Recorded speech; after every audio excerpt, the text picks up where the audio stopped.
I have so many things that I think I could say, and I know there's so many things everyone in the audience could say, but there's one thing that came to mind in the middle of it, Pierre. You just used every trick in the book. Absolutely. You just thought, I am going to walk out if I have to, I'm going to cajole, I'm going to charm, I'm going to get angry, I'm going to do everything it took to make this happen. Actually, with children, and you know, when this is such, I think, I'm not sure whose it is, so we're going to separate slightly. I'll take a little bit lower there. Yeah.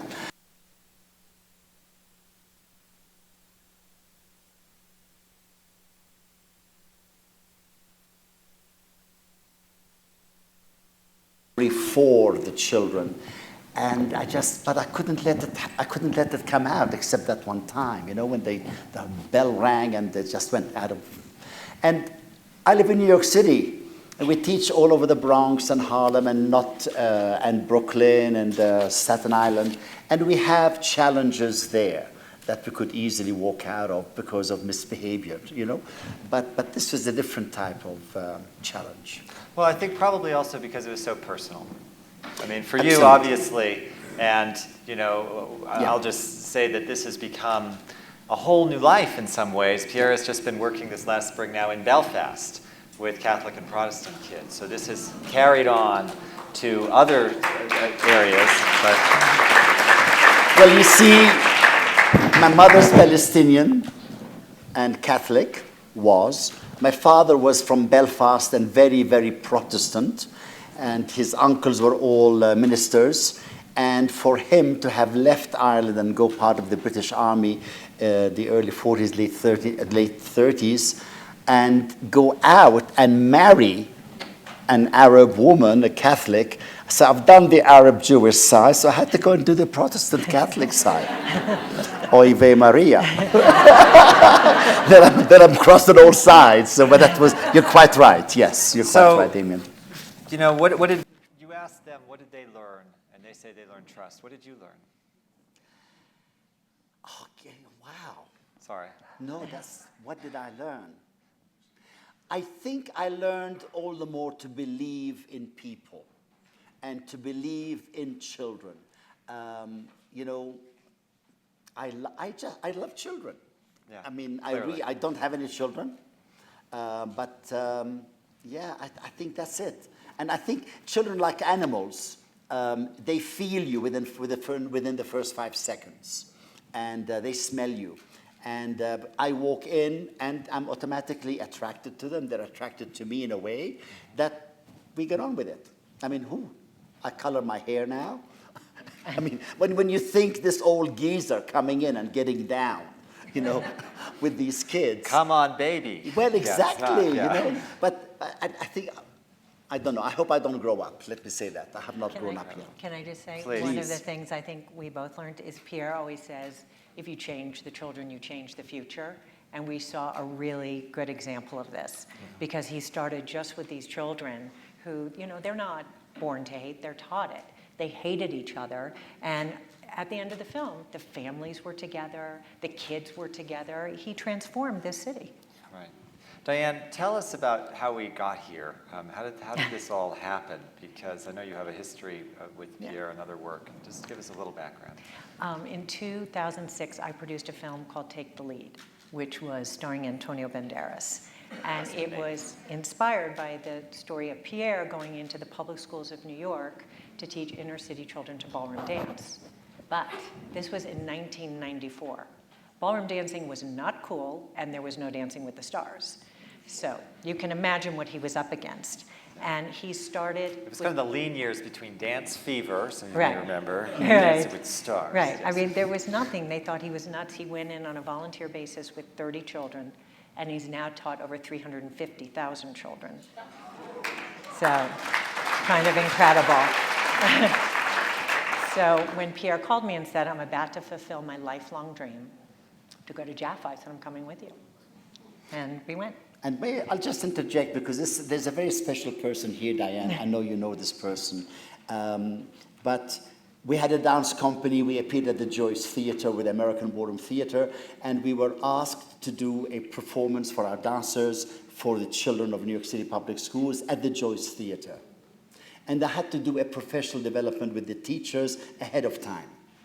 And one of those people, when I did this professional development, is none other than Jody Arnhold, who has been a wonderful friend. And I got to know this principal that I went and volunteered the school in, and she saw me teach these adults, and she said, "You're a good teacher. You should take it to the schools." And so this was this was the end of 1991. Oh my God, yeah. Anyway, so Jody, this is really from you as well. So thank you very much for your support. And Jody and her husband John are a big part of this film's Yeah, they're support as executive well. producers So on the it's- film. Yeah. They say that dancing breeds stick-with-itness, that the arts do that, and I think we've seen that. I mean, the idea that you have to persevere and go through, you watch these kids, and I mean, there's these moments, I mean, this is the genius of film, where suddenly you can just move ahead, and they're dancing so beautifully suddenly. The whole audience suddenly just went, wow, they really suddenly, just the incremental, but all that work that went into it. Yeah. And that's on your side as well, just the years and years and all the skills that come in. Yeah. And Dancing Classrooms is the original program.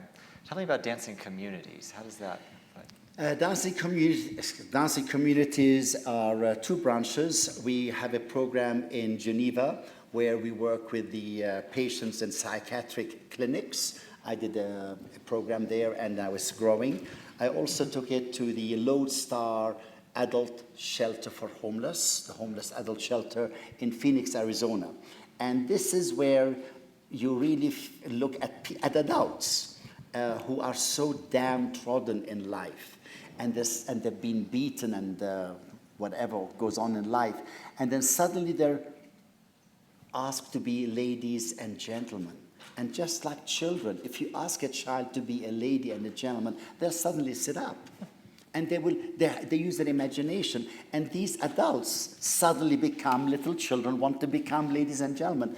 And the transformation there, they go out. So that's Dancing Communities, and it's going successfully in Phoenix and in Geneva. Wow, incredible. Yeah, you talk about to me, there's rituals involved in it. Please, may I have this dance, and how you take a hand.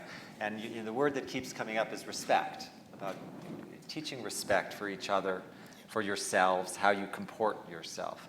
And that's very particular to ballroom dancing, I think. I mean, we got to see that wonderful, image of you, saying first like this, and then suddenly you're like that. And that's part of what's called the Dulaine method, if I'm correct.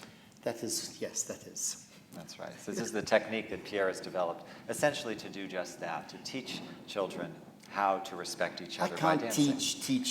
I cannot teach 350,000 children. We have teachers, and we're in 31 cities, 5 countries, so all of these teachers have been training, and they go out and now do the work. But again, nothing happened alone. Television, newsreels, Mad Hot Ballroom, Take the Lead. Take the Lead really took it to new heights all over the world, and that's why we are now in 5 countries because of Take the Lead. Because of how was Antonio?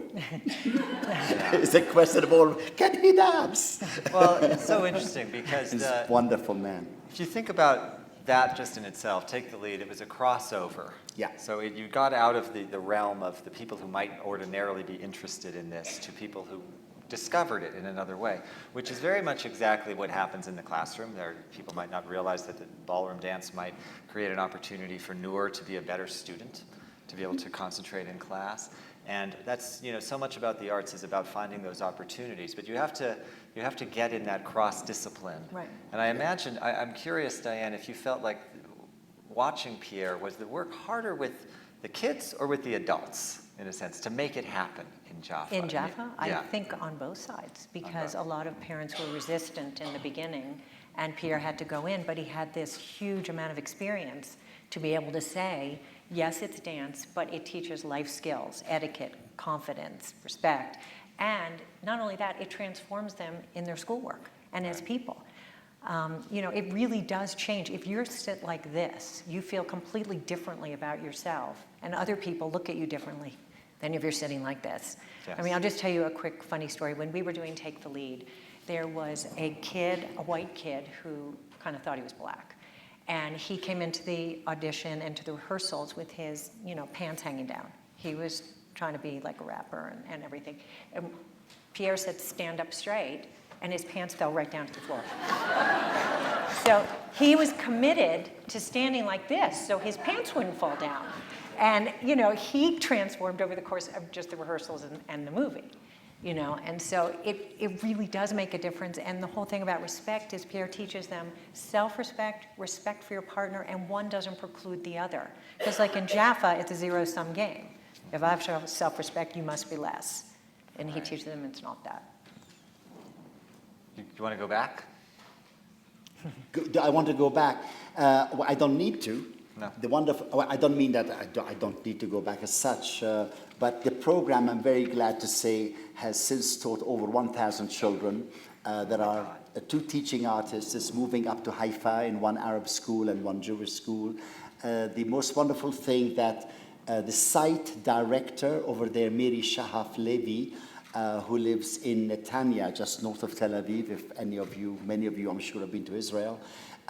She now holds what we call the 20th lesson, called the Culminating event at the Arab Jewish Community Center in Jaffa, where both communities come with their food, with their music, and they all have a hafle, which is a party, a dance party for the children. And that I respect Miri Shahab, because she really, when I say got me into her, which is what was it all about. Just wonderful. So we're going to have an opportunity for you all to ask a few questions. There'll be mics in the house. So if you do have a question, you can raise your hand and the mic will come to you if you'd like to begin. And so we have, I don't know if we have 1 or 2 mics, but please raise your hands and we'll begin. Is the lady over there? We have a lady right. Hold on, just wait for the mic, sorry, so we can all hear you. Pretty loud. That's okay. But, so we can have 1 mic on each side would be great. Thanks. Hi. So what was the time frame of your starting with this? I know it was 1 school year, but was it months or was it, how long was it to start to finish? Well, the actual program is 10 weeks long, twice a week. But with holidays and half days and school trips, so I was there for 15 weeks to get a 10-week equivalent in. And the preparation time to make it happen?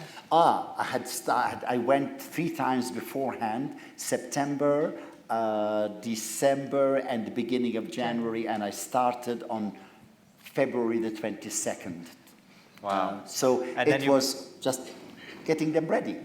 And we didn't spend an enormous amount of time with Yvonne in the film, but we should talk about Yvonne for a second, your partner. And among the tricks that Pierre pulled out, he thought, let's show a video of myself from 35 years ago with my partner Yvonne, who is your co-founder and your great partner in this enterprise. Yeah. And she came in for a limited amount of time for a week. This. And it was interesting because she really was a touchstone, I think. She asked you some hard questions and tried to... I believe, and Diane and I know this very, very well, she added such a wonderful dimension to the film that, she's a foil with me. Together we know each other so well. And the questions, she knows what to ask. And it was very important for the children to see their leader, I was their leader, actually in action, dancing in front of them, slow, quick, but then what we used to do on film beforehand. And so I think that was, she had a great time. She had a great time. She was very appreciative. But I think more than anything else, it was a wonderful gift for the children, and they got a lot out of it. Well, and it's not just the kids. I can tell you that I once had the privilege of being involved in a production at Carnegie Hall that required a ballroom dance. And I was paired with Sandy Duncan, and Pierre and Yvonne came and created Begin the Begin for us. And it was, yes, exactly. There was a little Roomba, exactly. And that's something to think about here. From that level, dealing with us in this situation, which was extremely high tension, high wire, one night only, Carnegie Hall, to a classroom, convincing kids how to stand up and take it, to even touch the other child, to have the level of ability to translate across those ranges is what we're talking about here, which is incredible. They can come in on Friday, hello. Yes. People at the Ideas Festival, Pierre is actually going to be doing a little bit of a ballroom primer. You can learn a little Dulaine method on Friday afternoon. All right, another question or two, please. Raise hands. Somebody on this side, please. It's coming to you. Yep. Two quick questions. The first was there an impact of having the camera following this whole process? Did it make a difference in how the children reacted to you and the whole procedure? Quite honestly, they were very excited when it happened at the beginning, but I say this in a fun way, please, not in a big-headed way. I am so mesmerizing. No, it's true though, my voice here and there, but after a while they really got used to it. Yeah, they lost sight of the cameras. And just quickly, what is the funding? Are you part of a nonprofit group that does this? Do you raise money for this? How does that work? The program or the film? Your program.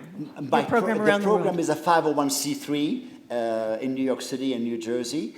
So the public schools in New York City fund us, or it's a, how you say, fee for service, service for fee, and they pay about 50% of our cost. And the other cost, we have a gala event every year and the wonderful people and foundations that we have to go and raise money through. Thank you so much. Us. It's wonderful. And the same thing for the other cities. They have to have their own 501c3s. Another question right here. There's a lady right here. Hold on. The microphone coming. And then there's this guy here. Where? Have you ventured into the American South? The American South. Noch nicht. Are you afraid? No, not yet. No, not yet.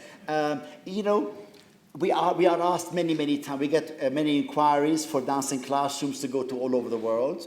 But unless it can sustain itself after a while, and for me to go and do it for a couple of weeks, couple of lessons, is wonderful, but it needs to grow. And we need to have people to, I mean, they do dance down in South America for sure, or South America or the south of America. Sorry? Southern United States. Southern U.S. Yes. Oh, the South. South. Okay, Alabama.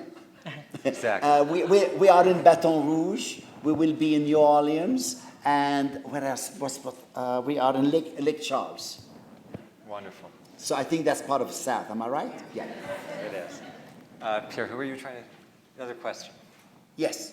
Oh. I think it could be heard without a mic. Oh, it's right. How important is the element of competition? And there was that kind of poignant Yeah. comment of the girls who didn't get chosen were saying, Correct. well, why did we bother? Yeah.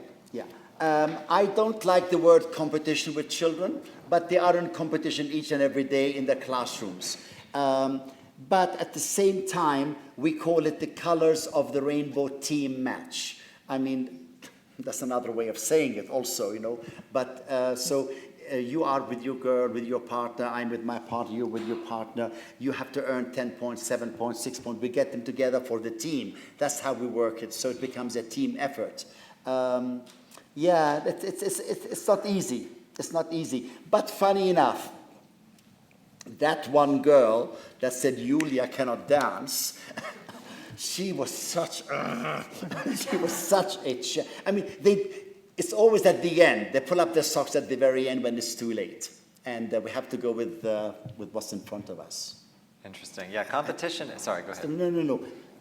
I was just going to say, competition as a tool for getting engagement is useful, but obviously in the end it is a competition, and there's a give. But this is why they all walk out with a medal. We have 3 gold medals, 3 sets of golds, 3 sets of silver, 3 sets of bronzes, and they all walk out with something. They're all winners. They're all winners. But this gentleman, I think, had his hand up. Do students and their parents participate in continuing the program with future students and future parents? What was the beginning of your question, please? Do the past students and their parents participate in continuing the program with other students? It's very difficult to continue the program unless we in New York City have a dance studio mid-Manhattan, so we have what we call a Dancing Classrooms Academy. So kids continue, we have 600 kids that come to us every weekend. And So they've been that's with to us say for they many may years. start in the dancing classroom They have program, to start, and then they and then they become a continue. bigger part of the actual training. And then around the country, they're all trying to get that model going also. Right. Gentleman, right here. The microphone coming to you. Thank you. My name is Arthur Goldner. I was born in Israel in 1950. And I'm very moved by this movie. I think you're a genius to have thought of this form to use your talents to try and do something very good in Jaffa and also throughout the world.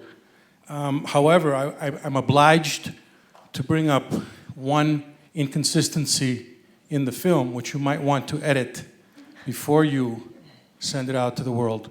And that is when you said that in 1948, when you were 4 years old, you were forced at gunpoint to leave Israel. We were. With a gun in your back. We were. I'm not sure that you should look into that. I don't believe that anybody was forcibly